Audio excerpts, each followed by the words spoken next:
హ్మ్. హ్మ్.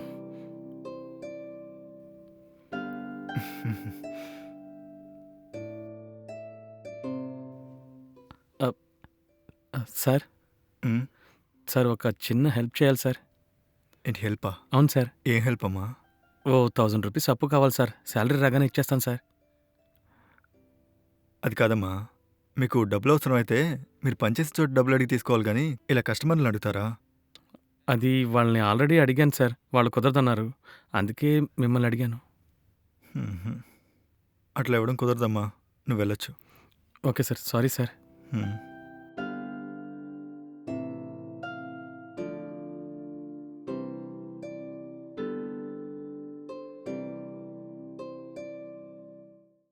ఏమైందండి? ఆ! ఏం లేదు.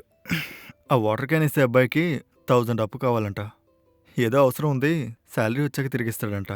నేనెవరని చెప్పి పంపించేశా. నేనంతా విన్నానండి. ఎందుకండి డబ్బులివ్వలేదు? ఇప్పుడిచ్చామనుకో, ఆ డబ్బు మళ్ళీ మనకి తిరిగి రాదు. తనక్కడ పని మానేస్తే మనం ఎవరిని అడుగుతాం చెప్పు? ఏవండి, అతను చాలా కష్టంలో ఉన్నాననే కదా మిమ్మల్ని డబ్బులడిగాడు. అయినా మనకి 1000 ఏమైనా ఎక్కువా? జస్ట్ అది మనం పాకెట్ మనీ లాంటివి. ఇచ్చినా ఇవ్వకపోయినా పర్వాలేదని లైట్ తీసుకోండి. ఆయన చాలా కష్టంలో ఉన్నాడని అతని ముఖం చూస్తేనే అర్థమవుతుంది. నువ్వెవరిని చెప్తున్నావు గానీ, హ్మ్, ఇలాంటోళ్ళని నమ్మడం నాకు అంతగా ఇష్టం ఉండదు. ఏంటండి మీరు?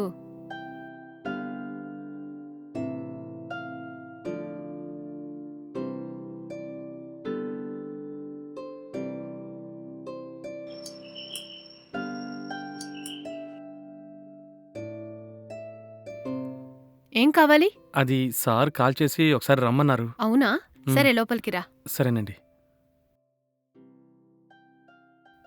ఆ! సార్ మీరు కాల్ చేశారు కదా సార్. ఆహ్, 1000 అడిగావు కదా! అవును సార్. ఇదిగో. చాలా థాంక్స్ సార్. హ్మ్. చాలా చాలా థాంక్స్ సార్. నాకు సాలరీ రాగానే ఇచ్చేస్తాను సార్. ఓకే. నో ఆ! ప్రాబ్లమ్.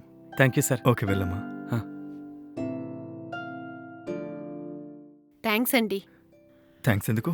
నేను చెప్పినందుకే కదా అతన్ని పిలిచి డబ్బులిచ్చారు. అందుకే థాంక్స్. ఓహ్! అదా!